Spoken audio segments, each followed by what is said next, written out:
Insurance advisors ಈ 15 steps ನ follow ಮಾಡಲೇಬೇಕಾಗಿ ಬರುತ್ತೆ ಒಂದು ಇನ್ಶೂರೆನ್ಸ್ ಪಾಲಿಸಿನ ಕಸ್ಟಮರ್ಸ್ ಗೆ ಮಾರಾಟ ಮಾಡಬೇಕಾದ್ರೆ.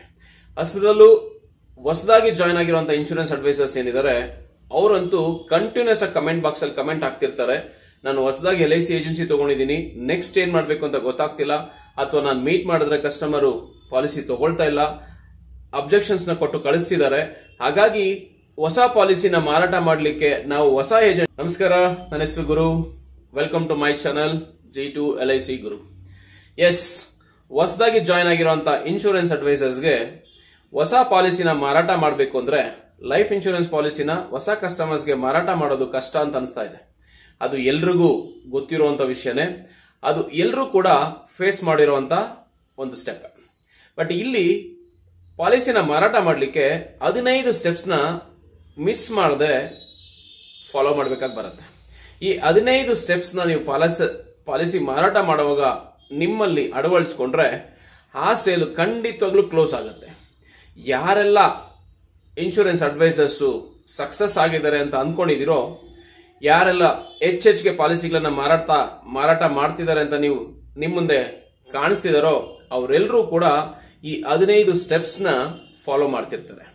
ಹಾಗಿದ್ರೆ ಬನ್ನಿ, ನೀವು ಕೂಡ ಈ 15 ಸ್ಟೆಪ್ಸ್ ನ ಅಳವಡಿಸಿಕೊಂಡು ಪಾಲಿಸಿನ ಹೆಚ್ಚೆಚ್ಚಿಗೆ ಮಾರಾಟ ಮಾಡಿ ಬಿಸ್ನೆಸ್ ತರೋದು ಹೇಗೆ ಅಂತ ನೋಡೋಣ. ಈ 15 ಸ್ಟೆಪ್ಸ್ ನ ಫಾಲೋ ಮಾಡಲೇಬೇಕಾ? ಹಾಗಿದ್ರೆ ಹೇಗೆ ಫಾಲೋ ಮಾಡೋದು? ಆ 15 ಸ್ಟೆಪ್ಸ್ ಅಲ್ಲಿ ಏನೆಲ್ಲ ಸ್ಟೆಪ್ಸ್ ಇದೆ, ಯಾವುದಕ್ಕೆ ಸಂಬಂಧಪಟ್ಟಂತ ಸ್ಟೆಪ್ಸ್ ಗಳಲ್ಲಿ ಈ 15 ಸ್ಟೆಪ್ಸ್ ಇದೆ ಅಂತ ಕಾತರತೆ ಕಾಡ್ತಾ ಇದೆಯಾ? ಎಸ್, ಇಲ್ಲಿದೆ ನೋಡಿ. ಸೊ ಮೊದಲನೇದಾಗಿ ನೀವು ಪ್ರಾಸ್ಪೆಕ್ಟ್ ಅಥವಾ ಸಸ್ಪೆಕ್ಟ್ ಅಂತ ನೀವೇನಂತೀರಾ ಅವರನ್ನ ಕಂಡುಹಿಡಿಬೇಕಾಗಿರೋದು ಬರುತ್ತೆ. Find out the prospect.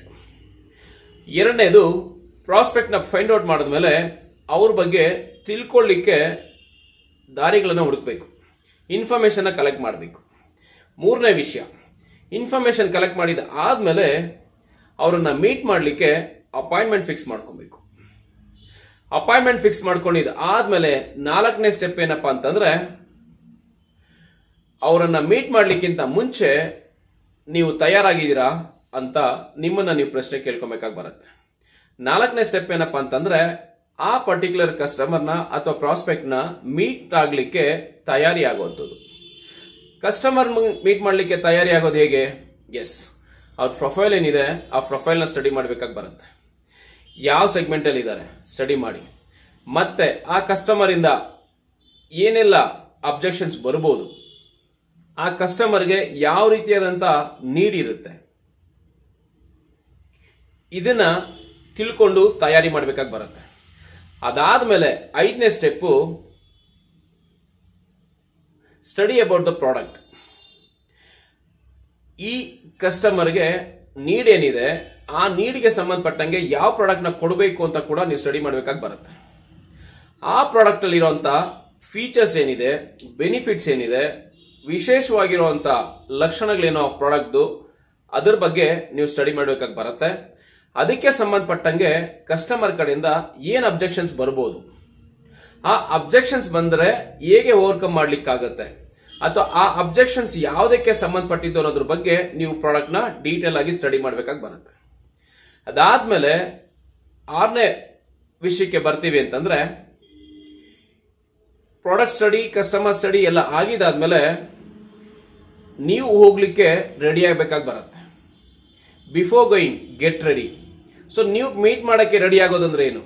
S, check ಮಾಡ್ಕೊಳ್ಳಿ ನಿಮ್ಮ ಬ್ಯಾಗ್ ಅಲ್ಲಿ ಪ್ರೆಸೆಂಟೇಷನ್ಸ್ಗೆ ಬೇಕಾಗಿರುವಂತ ವ್ಯವಸ್ಥೆ ಇದೆಯಾ, 1ರಿಂದ 2 ಪ್ರೆಸೆಂಟೇಷನ್ ಏನ್ ಕೊಡಬೇಕು ಅಂತ ಅನ್ಕೊಂಡಿದ್ದೀರಾ ಅದನ್ನ ಪ್ರಿಪೇರ್ ಮಾಡ್ಕೊಂಡಿದ್ದೀರಾ, ಬೇಕಾಗಿರುವಂತ ಅಪ್ಲಿಕೇಶನ್ಸ್ ಇದೆಯಾ, ಪೆನ್ ಇದೆಯಾ, ಒಂದು ಎಕ್ಸ್ಟ್ರಾ ಪೆನ್ ಅನ್ನ ಇಟ್ಕೊಳ್ಳಿ, ಮತ್ತೆ ಡ್ರೆಸ್ ಕೋಡ್ ಏನಿದೆ, ನಿಮ್ಮ ಅಪಿಯರೆನ್ಸ್ ಏನಿದೆ, ಫೇರ್ ಆಗಿರೋ ರೀತಿ ಪ್ರಿಪೇರ್ ಆಗಿ. ರೈಟ್. 7ನೇ ಸ್ಟೆಪ್, ನಿಮ್ಮ ಎಂಟ್ರಿ ಯಾವಾಗಲೂ ಇಂಪ್ರೆಸಿವ್ ಆಗಿರಬೇಕು. First impression is the best impression ಅಂತ ಹೇಳ್ತಾರೆ. ಹಾಗಾಗಿ ನಿಮ್ಮ ಎಂಟ್ರಿ ಇಂಪ್ರೆಸಿವ್ ಆಗಿರಬೇಕು. ಆ ಇಂಪ್ರೆಸಿವ್ ಎಂಟ್ರಿ ಆಗ್ಲಿಕ್ಕೆ ಏನ್ ಮಾಡಬೇಕು? ಇಂಪ್ರೆಸಿವ್ ಆಗಿ ಮಾತಾಡೋದನ್ನ ಕಲಿಬೇಕು, ಸ್ವೀಟ್ ಆಗಿ ಮಾತಾಡಬೇಕು, ಎಫೆಕ್ಟಿವ್ ಆಗಿರಬೇಕು. ರೈಟ್. ಟಾಕಿಂಗ್ ಕೂಡ ಇಂಪ್ರೆಸಿವ್ ಆಗಿರಬೇಕು, ಮಾತಾಡೋದು ಕೂಡ ಅವ್ರ ಮೇಲೆ ಪ್ರಭಾವ ಬೀರೋ ರೀತಿ ಇರಬೇಕು ನಮ್ಮಿಂದ. 8ನೇದು, ಮೀಟ್ ಮಾಡಿದಾದ್ಮೇಲೆ ಅವ್ರು ಏನ್ ಹೇಳ್ತಾರೋ ಅದನ್ನ listen attentively and analyse the need. ಅವ್ರು ಏನ್ ಹೇಳ್ತಾರೆ ಅದನ್ನ ಬಹಳ ಕೂಲಂಕಷವಾಗಿ ಕೇಳಿಸ್ಕೊಂಡು ಪರಿಹಾರ ಹುಡುಕ್ಬೇಕಾಗಿ ಬರುತ್ತೆ. ಯಾವ ರೀತಿ ಸೊಲ್ಯೂಷನ್ಸ್ ನ ಕೊಡ್ಬೋದು ಇದಕ್ಕೆ ಅಂತ. ಸೊ ಅವ್ರು ಹೇಳ್ತಾ ಇರ್ಬೇಕಾದ್ರೇನೆ ಅವರ ನೀಡ್ ಏನಿದೆ ಆ ನೀಡನ್ನ ನೀವು ಇನ್ಕ್ರೀಸ್ ಮಾಡ್ಬೇಕಾಗಿ ಬರುತ್ತೆ, ಕ್ರಿಯೇಟ್ ಮಾಡ್ಬೇಕಾಗಿ ಬರುತ್ತೆ. ಸೊ ಚೈಲ್ಡ್ ಇದ್ರೆ ಚೈಲ್ಡ್ ಎಜುಕೇಶನ್ಗೋಸ್ಕರ ಫಂಡ್ ಕ್ರಿಯೇಟ್ ಮಾಡಿದೀರಾ, ಮ್ಯಾರೇಜ್ಗೋಸ್ಕರ ಫಂಡ್ ಕ್ರಿಯೇಟ್ ಆಗಿದೆಯಾ, ರಿಟೈರ್ಮೆಂಟ್ಗೆ ಫಂಡ್ ಕ್ರಿಯೇಟ್ ಆಗಿದೆಯಾ, ಅಟೆನ್ಷನ್ ಇಟ್ಟು ಕೇಳ್ಬೇಕಾಗಿ ಬರುತ್ತೆ. ಸೊ ಅವ್ರು ಹೇಳ್ತಿರ್ಬೇಕಾದ್ರೆ ನಮ್ಮ ಗಮನ ಸಂಪೂರ್ಣವಾಗಿ ಅವ್ರು ಹೇಳೋದ್ರ ಮೇಲೆ ಇರಬೇಕು. ಸೊ ಡೈವರ್ಷನ್ ಆಗಬಾರ್ದು. ಹಾಗೆ ಅವ್ರು ಏನ್ ಹೇಳ್ತಿರ್ತಾರೆ ಅದನ್ನ ಅನಲೈಸ್ ಮಾಡ್ತಾ ಇರ್ಬೇಕಾಗಿ ಬರುತ್ತೆ. ಸೊ 9ನೇ ಸ್ಟೆಪ್ ಏನಪ್ಪಾ ಅಂತಂದ್ರೆ ಫೈನಾನ್ಷಿಯಲ್ ಸೆಟಪ್ ಏನಿದೆ ಅದನ್ನ ಅನಲೈಸ್ ಮಾಡಿ. ಫೈನಾನ್ಷಿಯಲ್ ಸ್ಟ್ರೆಂತ್ ಏನಿದೆ, ಸೋರ್ಸ್ ಆಫ್ ಇನ್ಕಮ್ ಏನಿದೆ, ಯಾವ ರೀತಿಯಾದಂತಹ ಇನ್ಕಮು ಅದನ್ನ ಅನಲೈಸ್ ಮಾಡಬೇಕಾಗಿ ಬರುತ್ತೆ. 9ನೇದು. 10ನೇ ಸ್ಟೆಪ್ ಅಂತ ಬಂದಾಗ ಆಲ್ಮೋಸ್ಟ್ ಕಸ್ಟಮರ್ ನೀಡ್ ಏನಿದೆ ಅವ್ರ ಬಗ್ಗೆ ಹೆಚ್ಚಿಗೆ ತಿಳ್ಕೊಂಡಿದ್ದಾಗಿದೆ. ಈಗ ಪ್ರಾಡಕ್ಟ್ ನ ಮ್ಯಾಚ್ ಮಾಡಬೇಕಾಗಿ ಬರುತ್ತೆ. ಆ ನೀಡ್ಗೆ ತಕ್ಕಾಗಿ, ಅವರ ಅವಶ್ಯಕತೆಗೆ ತಕ್ಕಾಗಿ ಯಾವ ಪ್ರಾಡಕ್ಟ್ ನಾನು ಮ್ಯಾಚ್ ಮಾಡಬಹುದು ಅನ್ನೋದನ್ನ ತಿಳ್ಕೊಬೇಕಾಗಿ ಬರುತ್ತೆ. ಇಲ್ಲಿ ಪ್ರಾಡಕ್ಟ್ ಮ್ಯಾಚಿಂಗ್ ಏನಿದೆ ಇದು ಬಹಳ ಇಂಪಾರ್ಟೆಂಟ್ ಆದಂತ ಕೆಲಸ. ಸೊ ನೀಡ್ ಗೊತ್ತಿದೆ, ಅವರ ಲಿಮಿಟೇಷನ್ ಏನಂತ ಗೊತ್ತಿದೆ, ಫೈನಾನ್ಷಿಯಲ್ ಸ್ಟ್ರೆಂತ್ ಅಂತ ಏನ್ ಗೊತ್ತಿದೆ, ಅದಕ್ಕೆ ತಕ್ಕಾಗಿ ನೀವು ಪ್ರಾಡಕ್ಟ್ ನ ಕೊಡ್ಲಿಲ್ಲ ಅಂತಂದ್ರೆ ಮತ್ತೆ ಮಿಸ್ ಮ್ಯಾಚ್ ಆಗುತ್ತೆ. ಸೊ ಪ್ರಾಡಕ್ಟ್ ನ ಸಜೆಸ್ಟ್ ಮಾಡಬೇಕಾಗಿ ಬರುತ್ತೆ, ಆ ನೀಡ್ಗೆ ಮ್ಯಾಚ್ ಆಗೋ ರೀತಿಲಿ ಇರಬೇಕು. ಜೊತೆಗೆ 11ನೇ ಸ್ಟೆಪ್ ಏನಪ್ಪಾ ಅಂತಂದ್ರೆ ಕಮ್ಯುನಿಕೇಶನ್ ಇಂಪ್ರೆಸಿವ್ ಆಗಿರಬೇಕು, ಎಫೆಕ್ಟಿವ್ ಕಮ್ಯುನಿಕೇಶನ್ಸ್ ಇರಬೇಕು, ಲೂಸ್ ಟಾಕ್ಸ್ ಆಗಬಾರ್ದು, ಕಸ್ಟಮರ್ಸ್ಗೆ ಅರ್ಥ ಆಗದೆ ಇರೋ ರೀತಿಲಿ ಇರಬಾರ್ದು. So it should be impressive. ನೀವು ಹೇಳೋದು ಹೌದು ಸರಿ ಅಂತ ಅನ್ಸ್ಬೇಕು ಅವ್ರಿಗೆ. ಮತ್ತೆ ಹಾಗೆ ಎಫೆಕ್ಟಿವ್ ಆಗಿರಬೇಕು. ಸೊ ಟಾಪಿಕ್ಗೆ ಸಂಬಂಧಪಟ್ಟಾಗೆ, ನೀಡ್ಗೆ ಸಂಬಂಧಪಟ್ಟಾಗೆ, ನಿಮ್ಮ ಪ್ರಾಡಕ್ಟ್ಗೆ ಸಂಬಂಧಪಟ್ಟಂತ ವಿಷಯ ಏನಿದೆ ಅದನ್ನ ಪೂರ್ತಿ ಮನದಟ್ಟೋ ರೀತಿ ಹೇಳ್ಬೇಕಾಗಿ ಬರುತ್ತೆ. 12ನೇ ಸ್ಟೆಪ್ ಮತ್ತೆ ಎಮೋಷನ್ಸ್ ಏನಿದೆ ಆ ಎಮೋಷನ್ಸ್ ನ ಯೂಸ್ ಮಾಡಬೇಕಾಗಿ ಬರುತ್ತೆ. So using the emotions. Insurance policy most of all the time sale ಆಗುವಂಥದ್ದು ಎಮೋಷನಲ್ ಅಪ್ರೋಚ್ ಅಲ್ಲೇ, ಎಮೋಷನಲ್ ಟಾಕ್ ಅಲ್ಲೇ. ಅದಕ್ಕೋಸ್ಕರ ಒಂದಷ್ಟು ಎಕ್ಸಾಂಪಲ್ಸ್ ನ ಕೋಟ್ ಮಾಡಬೇಕಾಗಿ ಬರುತ್ತೆ. ಆ ಎಮೋಷನಲ್ ಆಗಿ ಕ್ಲೋಸ್ ಮಾಡಲಿಕ್ಕೆ ಎಕ್ಸಾಂಪಲ್ಸ್ ನ ಕೋಟ್ ಮಾಡಬೇಕು. ಏನು ಅಂತಂದ್ರೆ, ಈಗ ಈ ಪ್ರಾಡಕ್ಟ್ ಇಂದ ಹೇಗೆ ಇದು ಹೆಲ್ಪ್ ಆಗುತ್ತೆ, ಬೇರೆ ಪ್ರಾಡಕ್ಟ್ಗೂ ಈ ಪ್ರಾಡಕ್ಟ್ಗೂ ವ್ಯತ್ಯಾಸ ಏನಿದೆ, ಹೇಗೆ ಈ product emotionally right financially fulfil ಮಾಡುತ್ತೆ ಒಂದು ನೀಡು ಅನ್ನೋದನ್ನ ಹೇಳ್ಬೇಕಾಗತ್ತೆ. ಹಾಗೆ ಬೆನಿಫಿಟ್ಸ್ ಏನಿದೆ ಆ ಪ್ಲಾನ್ದು, ಆ ಬೆನಿಫಿಟ್ಸ್ ನ ಹೈಲೈಟ್ ಮಾಡಿ ಹೇಳ್ಬೇಕಾಗಿ ಬರುತ್ತೆ. ಜೊತೆಗೆ ಬೇರೆಯವರು ಎಕ್ಸಾಂಪಲ್ ಕೊಟ್ಟು ಬೈ ಮಾಡಿರೋದ್ರಿಂದ ಹೇಗಾಯ್ತು, ಏನಾಗಿದೆ, ಸೊ ಅದನ್ನ ಎಕ್ಸ್ಪ್ಲೇನ್ ಮಾಡಿ ಕೊಡ್ಬೇಕಾಗಿ ಬರುತ್ತೆ. ಸೊ 13ನೇ ಪಾಯಿಂಟ್ ಏನಪ್ಪಾ ಅಂತಂದ್ರೆ, ಪ್ರಾಡಕ್ಟ್ನೆಲ್ಲ ನೀವು ಹೇಳಿದಾದ್ಮೇಲೆ ಅವರು ಕೇಳಿಸ್ಕೊಳ್ತಾರೆ. ತದನಂತರ ಅವರಲ್ಲಿ ಒಂದಷ್ಟು ಕ್ವೈರೀಸ್ ಬರುತ್ತೆ. ಆ ಕ್ವೈರೀಸ್ ನ ಅಟೆಂಡ್ ಮಾಡಬೇಕು. ಅಬ್ಜೆಕ್ಷನ್ಸ್ ಆಗ್ಬೋದು, ಅಥವಾ ಕನ್ಫ್ಯೂಷನ್ಸ್ ಆಗ್ಬೋದು, ಅಥವಾ ಅವರಲ್ಲಿ ಇರುವಂತ ಒಂದಷ್ಟು ಸಮಸ್ಯೆಗಳಿಗೆ ನೀವು ಸೊಲ್ಯೂಷನ್ ಕೊಡಬೇಕಾಗಿ ಬರುತ್ತೆ. ಅಬ್ಜೆಕ್ಷನ್ ಹ್ಯಾಂಡ್ಲಿಂಗ್ ಆಗ್ಬೇಕಾಗಿ ಬರುತ್ತೆ. ಸೊ 13ನೇ ಸ್ಟೆಪ್ ಏನಪ್ಪಾ ಅಂತಂದ್ರೆ, attend their queries and their objections. Objections ಏನ್ ಬರುತ್ತೆ ಅದನ್ನ ಅಟೆಂಡ್ ಮಾಡಬೇಕು. ಕ್ವೈರೀಸ್ ಏನಿದೆ ಅದನ್ನು ಸಂಪೂರ್ಣ ನೀವು ಅಟೆಂಡ್ ಮಾಡಲೇಬೇಕಾಗಿ ಬರುತ್ತೆ. ಸೊ ಇಗ್ನೋರ್ ಮಾಡ್ಲಿಕ್ಕೆ ಆಗೋದಿಲ್ಲ. ಸೊ ನಾನು ಪ್ರಾಡಕ್ಟ್ ಚೆನ್ನಾಗಿರೋದು ಕೊಟ್ಟಿದ್ದೀನಿ, ತುಂಬಾ ಬೆನಿಫಿಟ್ಸ್ ಆಗುತ್ತೆ ಅಂತ ನಿಮ್ಗೆ ಅನ್ಸ್ಬೋದು, ಅದು ಕಸ್ಟಮರ್ಗೂ ಅನ್ಸ್ಬೇಕಾಗಿ ಬರುತ್ತೆ. ಸೊ ಹಾಗಾಗಿ ಕಸ್ಟಮರ್ ಏನ್ ಕ್ವೈರೀಸ್ ರೈಸ್ ಮಾಡ್ತಾರೆ, ಅಬ್ಜೆಕ್ಷನ್ಸ್ ನ ಕೊಡ್ತಾರೆ, ಆ ಅಬ್ಜೆಕ್ಷನ್ಸ್ಗೆ ನೀವು ಉತ್ತರ ಕೊಡ್ಬೇಕಾಗಿ ಬರುತ್ತೆ. ಆ ಉತ್ತರ ಸಮರ್ಪಕವಾಗಿದ್ದರೆ ಅಷ್ಟೇ ಮುಂದಿನ ಹೆಜ್ಜೆ ಇಡಬಹುದು. ಸೊ 14ನೇ ಸ್ಟೆಪ್ ಏನಪ್ಪಾ ಅಂತಂದ್ರೆ, ಈ ಕ್ವೈರೀಸ್ ಮತ್ತೆ ಅಬ್ಜೆಕ್ಷನ್ಸ್ ನ ಅಟೆಂಡ್ ಮಾಡಿದಾದ್ಮೇಲೆ ಮತ್ತೆ ನಿಮ್ಮ ಪ್ರಶ್ನೆ ಎಸ್ ಅಂಡ್ ಎಸ್ ಅನ್ನೋ ರೀತಿಯಲ್ಲೇ ಇರಬೇಕು ಉತ್ತರ. So yes and yes questions ಏನಿದೆ ಅದನ್ನೇ ಕೇಳಬೇಕಾಗಿ ಬರುತ್ತೆ. ಅದರಿಂದ ಕ್ಲೋಸಿಂಗ್ ಈಸಿ ಆಗತ್ತೆ. ಅಥವಾ ನೀವು ಕೇಳಿದಂತ ಪ್ರಶ್ನೆಗೆ ಉತ್ತರ ನೋ ಅಂತ ಕೊಡೋದಾದ್ರೆ ಮತ್ತೆ ನಿಮ್ಮ ಈ 14 ಸ್ಟೆಪ್ ಏನಿತ್ತು ಅಷ್ಟು ಕೂಡ ವ್ಯರ್ಥ ಆಗತ್ತೆ. ಆ ಎಸ್ ಅಂಡ್ ಎಸ್ ಕ್ವಶನ್ಗಳು ಏನಿರಬೇಕು ಸರ್, ಹಾಫ್ ಇಯರ್ಲಿ ಪೇ ಮಾಡ್ತೀರಾ, ಇಯರ್ಲಿ ಪೇ ಮಾಡ್ತೀರಾ, ಚೆಕ್ ಅಲ್ಲಿ ಕೊಡ್ತೀರಾ, ಕ್ಯಾಶ್ ಅಲ್ಲಿ ಕೊಡ್ತೀರಾ, ರೈಟ್?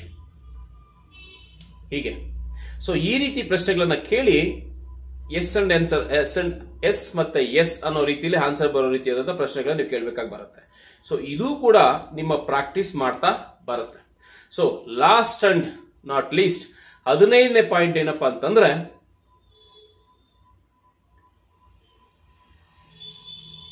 ಅರ್ಜೆನ್ಸಿ.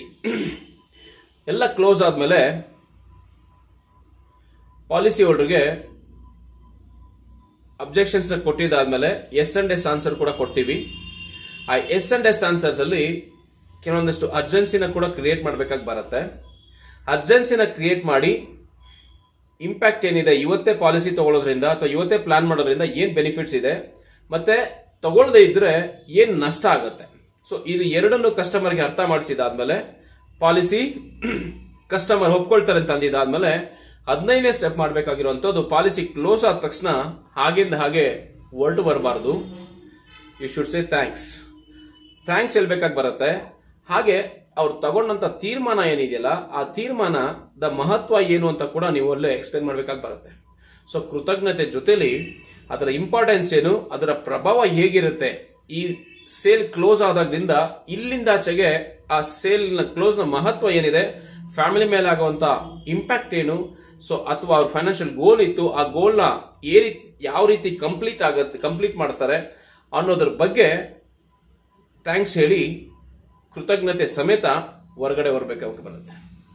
ಸೊ ಈ 15 ಸ್ಟೆಪ್ಗಳನ್ನ ನೀವು ಫಾಲೋ ಮಾಡ್ತಾ ಬಂದ್ರೆ ಖಂಡಿತವಾಗ್ಲೂ ನಿಮ್ಮ ಸೇಲ್ ಕ್ಲೋಸ್ಡ್ ಸೇಲ್ ಆಗತ್ತೆ, ಕನ್ವರ್ಟೆಡ್ ಸೇಲ್ ಆಗತ್ತೆ, ನಿಮ್ಮ ಮೀಟಿಂಗು ಸಕ್ಸಸ್ಫುಲ್ ಮೀಟಿಂಗ್ ಆಗತ್ತೆ, ರೈಟ್? ಸೊ ಸ್ನೇಹಿತರೆ, ಇದು ಒಂದಲ್ಲ ಒಂದು ರೀತಿಯಲ್ಲಿ ನಾವು ಫಾಲೋ ಮಾಡ್ತಾ ಇರ್ತೀವಿ, ಅಥವಾ ಯಾವುದೋ ಒಂದು ಅಥವಾ 2 ಸ್ಟೆಪ್ ಮಿಸ್ ಮಾಡಿದ್ರು ಕೂಡ ಪ್ರೋಸೆಸ್ ಕಂಪ್ಲೀಟ್ ಆಗೋದಿಲ್ಲ. ಸೊ ಹಾಗಾಗಿ be careful about this 15 steps. ಯಾವುದನ್ನ ನೀವು ಮಿಸ್ ಮಾಡ್ತಾ ಇದ್ರಿ ಅಂತ ನಿಮಗೆ ಈಗ ಆಲ್ರೆಡಿ ಗೊತ್ತಿರಬಹುದು, ಗೊತ್ತಾಗಿದ್ರೆ ಮುಂದೆ ಅಳವಡಿಸ್ಕೊಳ್ಳಿ, ಮತ್ತೆ ನಿಮ್ಮ ಮುಂದಿನ ಎಲ್ಲ ಮೀಟಿಂಗ್ಸ್ ಕೂಡ ಸಕ್ಸಸ್ಫುಲ್ ಆಗಿರುತ್ತೆ ಅಂತ ಹೇಳ್ತಾ, ಈ ವಿಡಿಯೋದಲ್ಲಿ ಇದ್ದಂತ ಇನ್ಫಾರ್ಮೇಶನ್ಸ್ ನಿಮಗೆ ಯೂಸ್ಫುಲ್ ಆಗಿತ್ತು ಅಂತಂದ್ರೆ ಖಂಡಿತವಾಗ್ಲೂ ಬೇರೆಯವ್ರಿಗೆ ಶೇರ್ ಮಾಡ್ತಾ ಹೋಗಿ. ಸೊ ಹೊಸದಾಗಿ ಬರುವಂತ ಇನ್ಶೂರೆನ್ಸ್ ಪ್ರೊಫೆಷನಲ್ಸ್ ಯಾರಿದ್ದಾರೆ, ಅಡ್ವೈಸರ್ಸ್ ಯಾರಿದ್ದಾರೆ, ಹೆಚ್ಚೆಚ್ಚಿಗೆ ಶೇರ್ ಮಾಡಿ, ಅವ್ರಿಗೂ ಕೂಡ ವಿಷಯ ಗೊತ್ತಾಗ್ಲಿ. ಹಾಗೆ ಈ 15 ಸ್ಟೆಪ್ಸ್ ಏನು ಅನ್ನೋದ್ರ ಬಗ್ಗೆ ಅರಿವಾಗಿ ಅವರು ಕೂಡ ಜೀವನದಲ್ಲಿ ಸೆಟ್ಲ್ ಆಗಿ ಸಕ್ಸಸ್ ಅನ್ನ ಕಾಣೋ ರೀತಿ ಆಗ್ಲಿ. ಅದರಿಂದ ನಿಮ್ಮ ಸಕ್ಸಸ್ ಕೂಡ ಹೆಚ್ಚಾಗುತ್ತೆ ಅಂತ ಹೇಳ್ತಾ, ಚಾನಲ್ಗೆ ಫಸ್ಟ್ ಟೈಮ್ ಒಂದು ವಿಡಿಯೋ ಏನಾದ್ರು ನೋಡ್ತಾ ಇದ್ರೆ ನೀವು ಸಬ್ಸ್ಕ್ರೈಬ್ ಮಾಡೋದನ್ನ ಮರಿಬೇಡಿ. ಮುಂದೆ ಬರುವಂತ ಎಲ್ಲಾ ವಿಡಿಯೋಗಳನ್ನ ನೀವು ನೋಡಲೇಬೇಕು ಅನ್ನೋದಾದ್ರೆ ಬೆಲ್ ನೋಟಿಫಿಕೇಶನ್ ಏನಿದೆ ಅದನ್ನ ಕ್ಲಿಕ್ ಮಾಡಿ. ಸೊ ಚಾನಲ್ನ ಸಬ್ಸ್ಕ್ರೈಬ್ ಮಾಡೋದನ್ನ ಮರಿಬೇಡಿ. ಈ ವಿಡಿಯೋನ ಹೆಚ್ಚೆಚ್ಚಿಗೆ ಶೇರ್ ಮಾಡಿ, ಬೇರೆ ಎಲ್ಲ ಇನ್ಶೂರೆನ್ಸ್ ಅಡ್ವೈಸರ್ಸ್ಗೂ ಕೂಡ ಹೆಲ್ಪ್ ಆಗತ್ತೆ, ಅವರು ಕೂಡ ಕಲ್ತ್ಕೊಳ್ತಾರೆ, ಅವರ ಸೇಲ್ಸ್ ಕೂಡ ಸಕ್ಸಸ್ ಆಗಲಿ ಅಂತ ಹೇಳ್ತಾ, ವಿಡಿಯೋನ ಪೂರ್ತಿ ನೋಡಿದ್ದಕ್ಕೆ ತುಂಬ ಧನ್ಯವಾದ.